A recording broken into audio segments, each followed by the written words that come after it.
Welcome back, young scholars. In this video, we will be continuing our exploration of the Byzantine Empire.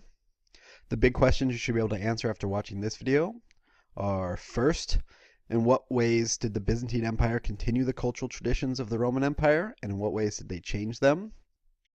And then what role did the Byzantines play in transregional trade?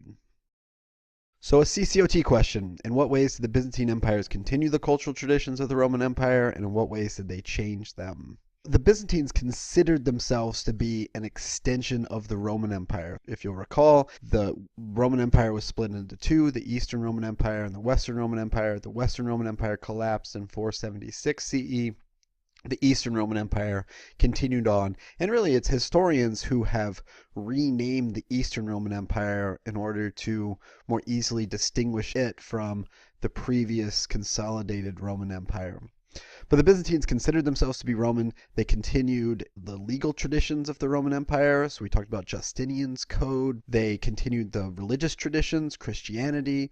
They continued a lot of the architecture and art style. So here we can see an image showing Constantinople. You can see the large domed architecture. It's very traditional of Roman architecture. You can see the large hippodrome, this stadium for racing horses, the aqueducts. So they really were a extension of the old Roman Empire. Constantinople was called the New Rome, or the Second Rome. The laws, the religion, the architecture were all influenced by Rome, and therefore could be considered a continuity of Roman culture. However, the empire's geographic location, closer to the Eastern Mediterranean, also meant that it was heavily influenced by Greek or Hellenistic culture, and this can be a change. So for example, the predominant language in the Roman Empire was Latin, and in the Byzantine Empire it was Greek. So Greek replaced Latin as the official language of the Byzantine Empire. Now another major continuity was the continuation of Christianity, right? Christianity continued as the state religion of the Byzantine Empire. It had been the state religion previously, since the conversion of the Emperor Constantine in the old Roman Empire. However, a major change is that there was a split within Christianity between the Roman Catholic side and the Eastern Orthodox side. So as Christianity became more hierarchical, as we started to see more power flowing to the top with the Pope and the cardinals, eventually splits begin to emerge over church doctrine as power begins to become concentrated. And so one of the major doctrinal divisions within Christianity was over the use of images. This is known as the iconoclasm movement.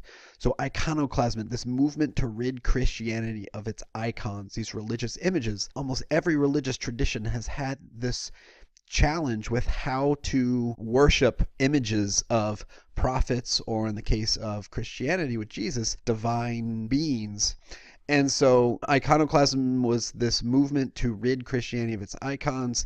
Many Christians were influenced by their Islamic neighbors, who remember what their position is on images. The Quran pretty expressly forbids any images depicting either Allah or the Prophet Muhammad. And so a very similar movement in Christianity. Eventually it will die down, and Christians today pretty universally worship images, but this is going to lead to some of these divisions and splits within Christianity. Christianity had been a relatively unified religion in its early years. Eventually, though, we're going to start to see splits in the same way that we saw splits in Islam and in Buddhism. The first major split within Christianity is between the Roman Catholics and the Eastern Orthodox Church. The word Catholic means universal. The word Orthodox means right thinking. So obviously, the idea was the Catholics said, we are the one church, the universal church, and the Eastern Orthodox says, no, wait, we are the right thinking church. So this is known as the Great Schism. Christianity splits into two sects around 1054 CE.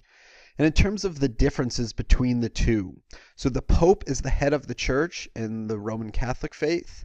In the Eastern Orthodox faith, it's the Patriarch. But remember, the Patriarch is appointed by the Byzantine emperor. So there's a little bit more mix between church and state in the Eastern Orthodox Byzantine world than there was in the Roman Catholic world. The Pope is going to claim authority over all emperors and kings, and as we can probably guess, the Byzantine emperor wasn't too cool with that. So the emperor is going to claim absolute power. Remember the term Caesar-opapism. The services in the Roman Catholic Church are conducted in Latin, and we can maybe guess in the Eastern Orthodox Church they're conducted in Greek.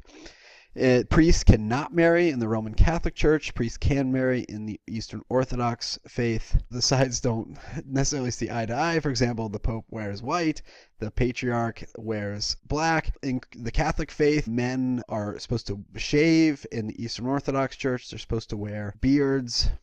In the Roman Catholic Church, when you take communion, it's unleavened bread. So it's like these wafer crackers.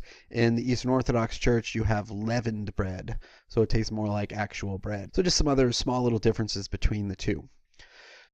Cyril and Methodius are these Greek brothers. They're missionaries. And they're going to be really critical for the spread of the Eastern Orthodox faith. So they're going to travel throughout Eastern Europe, the Balkan regions, to convert people to Orthodox Christianity.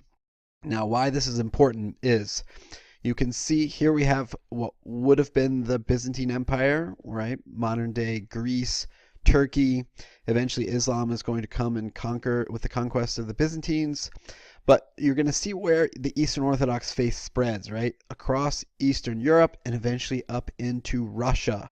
And in addition to spreading religion, these two missionaries are going to develop an alphabet system, the Cyrillic alphabet system, which is a written language that's still widely used today throughout Eastern Europe and into Russia. So that's one of the major ways in which this different alphabetic system was spread was as a result of these missionaries, Cyril and Methodius, and that's why they're important. And later we'll come back when we talk about Russia to talk about the Byzantines' influence on Russia. And so here we can see the different systems of alphabet used worldwide. We can see the Latin-based alphabet system in the Americas, Sub-Saharan Africa. We can see Arabic across the Middle East, North Africa. We can see the Cyrillic alphabet being used in parts of Eastern Europe and Russia. And then you have other systems in South Asia and East Asia. So what role did the Byzantines play in transregional trade? So as you can see, the city of Constantinople was really at a central location in terms of trade in the Mediterranean region and the Black Sea. And it was really a crossroads between Asia and Europe, which, as we know, the Silk Road was going on. There was a lot of transmission of goods across Eurasia. And so Constantinople had a critical geographic location between the Mediterranean Sea and the Black Sea, and also as a bridge between Asia and Europe. So Constantinople's geographic location made it a crossroads for trade. And therefore, like other cities during this period, we're going to see lots and lots of traders from diverse regions coming into the various markets of Constantinople and selling their goods.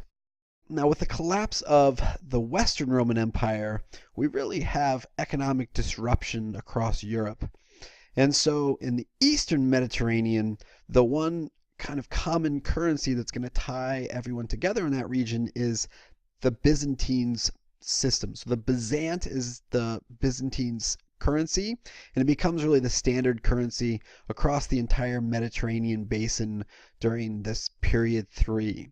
So the Byzantines are going to really dominate Mediterranean trade, and they're also going to control this kind of strategic spot between the Mediterranean Sea and also the Indian Ocean sea lanes down here. So if any goods need to get to Europe, they basically have to go through this region where the Byzantines controlled. One of the items or goods that the Byzantines are going to produce, they are going to steal the technology from China. So the Chinese, if you recall, had basically an exclusive monopoly over silk. Eventually, Byzantine monks, I don't know why that looks like a Buddhist monk, are going to come to China, and they're going to, according to the story, take away these silkworms and bring them back to the Byzantine Empire. And still to this day, in the region of Turkey, there is a lot of silk weaving and silk production. So silk becomes an important industry after silkworms are imported from China. Eventually, Constantinople is going to be conquered in 1453 by the Ottoman Turks.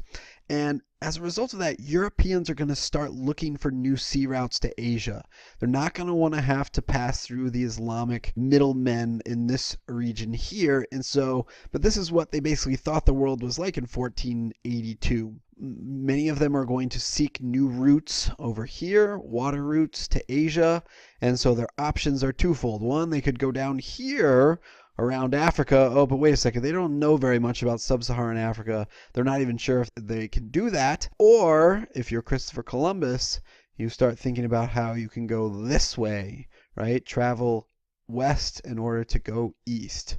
And so we'll see the importance of this particular date, 1453, the collapse of the city of Constantinople, and eventually how that leads to increased European exploration, and then in period 4, colonization in the Americas. So the big questions you should be able to answer after watching this video are: in what ways did the Byzantine Empire continue the cultural traditions of the Roman Empire, and in what ways did they change them? And then what role did the Byzantines play in transregional trade? Thanks for watching.